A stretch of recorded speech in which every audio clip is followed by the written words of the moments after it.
Hello, it is Monday. I am getting it right. We're in February 2022, and I have been reading Bliss After Life, which was a story I started to spin in 2006, and I sort of finished it in 2017, and then I continued writing Lydia, and it's an ongoing story which is developing, and we are now at chapter 55, and it plays at the end of 2012. It's nearing the end of that year. Melanie was sitting in the inside-outside space in the garden. She had closed the doors. October and November had passed, and she had really enjoyed staying at the Refuge. Everything had taken longer than planned with her flat. She had spent much time with Lydia. Faye had gone back to studying more and was glad to have Melanie helping with the little one. Anna looked definitely and undoubtedly pregnant now, and she had started to knit little beautiful baby outfits. Melanie never learned how to knit, and they had often been sitting together. Anna was very good at explaining, and although Melanie was not sure her little Milton would ever wear her knitted onesie, but it was colourful and she had enjoyed doing it. She loved this light and airy space amidst the trees in the garden. She had put the heating on and taken a cup of peppermint tea with her. She laid back on the settee and closed her eyes with her hands on her belly. She liked the feel of Milton inside her. She had some pain, but Mio had explained that little Milton had turned now and was getting ready for birth. She wondered what it would feel like when he's out of this protected environment. She stroked her belly, imagining her little son feeling it. The music she had put on was soothing, and she started to dream about their new home, because it was going to be like new. She liked the old house and the street she lived in, and was so glad that they could work it all out amongst each other. Tony was paying Pete rent, and she had put some money towards the conversion. It would all be one large property soon, and there was a decent-sized room for Pete and Anna, if they would want to visit. Both of them were happy at the Refuge, and Pete had been busy enough almost the whole year. They were looking forward to Christmas. All going well, they would soon be back home, hopefully with Milton in tow, before the new year of 2013 started. Tony and Pete had been back and forth, but they had both loved working together, and they had been reporting their progress. The plasterers had been in now, and the time for carpets was approaching. Her mind was floating to the flat, and she visualized the progression in rapid time. Before she knew it, she was asleep, and it was getting dark when Faye opened the door with Lydia on her arm. "We saw you asleep. We just came downstairs ourselves, having snoozed on the bed. 1st of December, and it feels so wintry today. I heard Ben talking to Tony. I think they will come here later. Did you expect them?" "Oh, I was hoping he would. They had been there for all the plastering to be finished. Bathroom and kitchen are in now, and I'm so happy. This means that all was done. Otherwise, he would not have come for the weekend." Melanie was smiling. That was good news, and she felt suddenly wide awake. Getting off the settee was a struggle, and Faye let Lydia crawl on the floor and pulled Melanie up. They were both laughing, and Lydia joined in, clapping her hands. "Let's go in. I made 2 lasagnas, 1 meat and 1 vegetable, and they're both in the oven. I used all the leftover vegetables. We had plenty tomatoes, and the courgettes went into it as well." Some of the vegetables had done very well, and Anna had made chutneys with tomatoes and onions. All of them had learned a lot in their growing them from seeds, and they had seeded some new items for the coming year already. Susan had been at David's place all week, and Anna wasn't sure when she would be back. Ben had gone out to see an old friend and wasn't due back until late. Anna was in the kitchen when they came in, making a salad. "Oh, it smells lovely." Melanie loved the smell of cooking, and Anna had put some Christmas music on. She was going to bake some special biscuits later and started putting the ingredients aside. "I am dreaming of a white Christmas." Faye was singing along. She remembered last year's Christmas time when she was pregnant with Lydia and had just met all these lovely people. She looked at Anna, who was also humming. Both smiled, remembering that time. A whole year had gone by. Anna was 7 months pregnant, Melanie was due to give birth in the next few weeks, and little Lydia was crawling along the floor, now trying to pull herself up on the chair. They were all laughing as they had all to watch out that Lydia didn't pull tablecloths or whatever she could grab hold of to come upright. Anna went over to her and she held Lydia's hands to walk with assistance. Look, she puts one foot in front of the other. That's what we should all do. At least that's what Chris said to me after the movie night. They all laughed and admired Lydia's wobbly steps, who was smiling from ear to ear, trusting the hands which held her little fists. Faye went to the sideboard to pick up a number of pages. You might be surprised to hear that I researched point 5 on the list. She was laughing at their surprised faces. I know, I surprised myself. I'm studying further aspects of acupuncture, and being at the computer made me want to have at least a look at the list occasionally. I did not know what usury was myself, and was intrigued. I don't know what it is either. What is it? Anna had never heard the word. Melanie smiled. Well, she continued, the nub of it seems to be charging interest. In general, charging interest. It says, in medieval Europe, the Reformed churches regarded the charging of interest at any rate as sinful, as well as charging a fee for the use of money, like they do at airports. Then it also gets biblical. Exodus 22:25 is the first scripture in the Old Testament that mentions the sin of usury. It says, if thou shalt lend money to any of my people that is poor by thee, thou shalt not be to him as a usurer, neither shalt thou lay upon him usury. Notice that God specifies, to my people. Melanie and Anna, with Lydia on her lap, had both sat down at the table to listen to Faye. Go on, Faye, so charging interest is unlawful, or not? Anna wanted to get this clear in her head. Well, I read on, and there was one side. Well, the following will sort of gives you an idea of the complexity. Anna smiled at them. Okay, here it goes. It's pretty much a given that usury was considered a sin by almost all Christians. Even Dante put usurers in the 7th circle of hell. However, the degrees of sinning and the exact definition of usury is debated to this day. So I'm merely a novice dipping my big toe into the ocean of discourse. Nonetheless, I always wondered how people got away with it. After all, no one would take the risk of lending money without some sort of recompense, would they?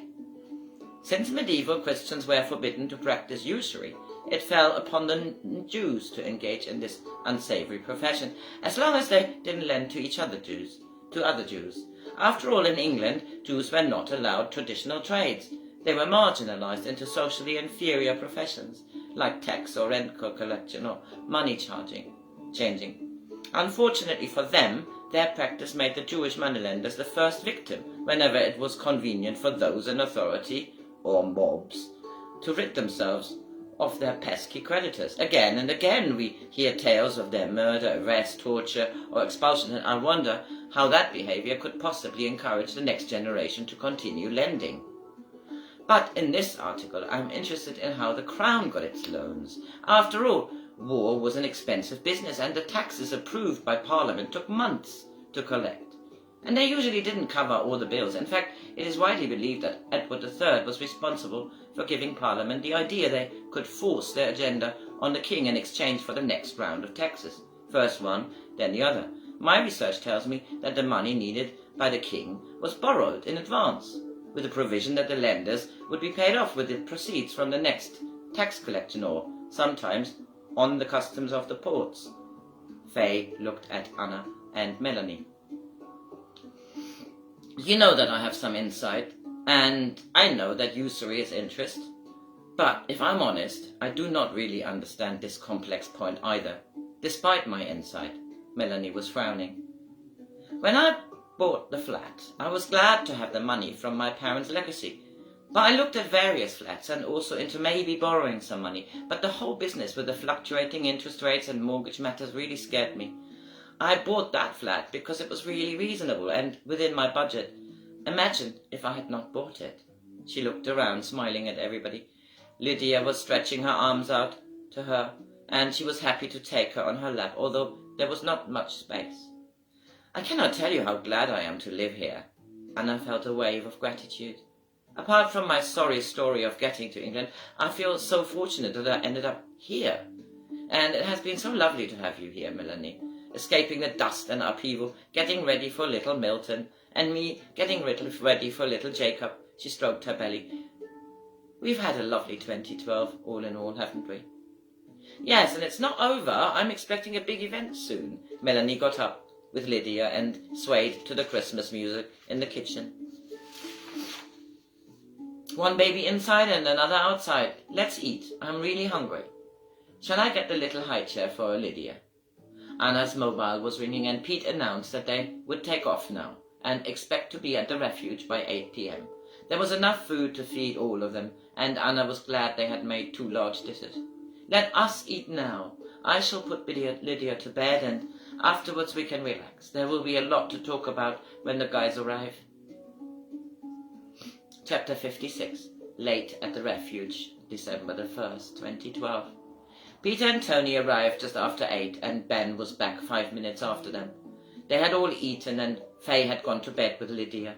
The discussions had, as per usual, centred around the list. She had enjoyed studying it and was glad to have contributed a little. She had left them downstairs after giving Ben her research about usury, and they were discussing the Venetian families and the Bilderbergs. David had found out quite a lot, and she was too tired to get into it. She was going to feed Lydia and sleep. Melanie had already gone to bed before the guys arrived. She wanted to read and had had enough of list discussions. She switched off with reading one of her favourite authors. She did like fantasy science fiction. Julian May was up her street, and she felt like a princess in the lofty top floor. It was a sanctuary. She had heard the boys arriving, but was far too comfortable to get up. They had all Sunday tomorrow, and she felt heavy. Milton was moving, and she was wondering when the space would get too small for him, and when he would start his journey down her birth canal. She had dropped the book and was drifting into sleep. Mia was here, reassuring her all was well with Milton. Melanie was asking Milton why she found the subject of usury so complicated, and Mia said that it was so because it was complicated. She was to relax and enjoy her last weeks. Once she was a mother, life would be inevitably more hectic. She smiled to herself. They had all been around for Lydia's first year on Earth, and how magical and serendipitous that was. When she had been looking for somewhere to buy around the area by the coast, she remembered seeing this flat in the very beginning. It was smaller than she would have wanted, but she liked the large old house and the area. Combining the flats had added the large area around the staircase up to Tony's flat, had made all one space out of it, now with the most fantastic extension into the loft. Peter had a room with a view and built a shower and toilet attaching it. Melanie was looking forward to him and Anna visiting, particularly with little Jacob. It would be spring then, and she loved that time of year. She drifted happily off to sleep. Pete had gone to bed before midnight, but Tony and Ben were still sitting in the kitchen, talking. Tony had loved The Only Planet of Choice. It seemed to him that many of the questions could be asked now. Ben had not read the book yet. However, he had read Prelude to the Landing on Planet Earth. He had found it in a charity shop and realized it was the same group consciousness which were in The Only Planet of Choice. The book had been published in 1977. It was 18 years later that The Only Planet was published, and that was the book which was recommended. I have to read that book of the journey. Tony was riveted by Ben's synopsis, describing how 3 people, Phyllis Schlemmer, a medium and an American housewife, an aristocrat named Sir John Whitmore, and a scientist called Andrzej Poharich, had gone on a journey through the Middle East on the behest of the Council of Nine in the 1970s. The group answering questions on the Planet of Choice seemed the same group. What it taught me, apart from being a super interesting story, was that the power of their focused meditation indeed prevented the Lake of Galilee to be poisoned, which would have poisoned God knows how many people all along the rivers. It had to be prevented, and the choice of these 3 people being the conductors to spread a vibe of peace is an incredible journey, and I'm really looking forward to reading Our Only Planet of Choice now. It seems to me, through the prelude, I have a good idea about their power and their benevolence. To think we are now in 2012, which is 15 years after the planet was published. I mean, it's eerie that Melanie and Holly both had this uneasy feeling, which led to the list, and Ben looked at Tony. They both shook their heads. The list lay on the table and both looked at the various points and then looked at each other again. I think it has all got to do with the opposition, the others. The Council of 9 described them, a dark force, which they described like an octopus, which occupies every facet on this planet. Tony looked at Ben. They even said, if you cut a tentacle off, you must be sure it's not your own foot. They were both laughing. They have a sense of humour. I wonder if they shake their heads about us. I'm really glad we are doing this all together. I mean, when you were off to China, I missed our sitting together chatting. I can't tell you how glad it is, and how glad I am to have Pete here as well. It's like old times sometimes. All of us here in the Refuge. Where did all these plans go, which we were concocting upstairs in my sleepovers? I'm so bloody glad you're in my life. Tony put his arm around Ben's shoulders. They chinked their glasses. Time to go to bed, brother. Tomorrow is another day. I clear up here. You go upstairs. Melanie will be asleep already anyway, I'm sure. He was humming to himself and loaded the dishwasher. Tony felt happy. They had been working hard at getting the flat ready for Christmas, and it looked quite promising. He was glad that Melanie was here. They say it takes a village to bring up a child, and this somehow felt like a little village. He had to laugh to himself. Village people. Enough, he thought. He switched off the lights and crept up the stairs into the sanctuary and to bed. Happy Monday night.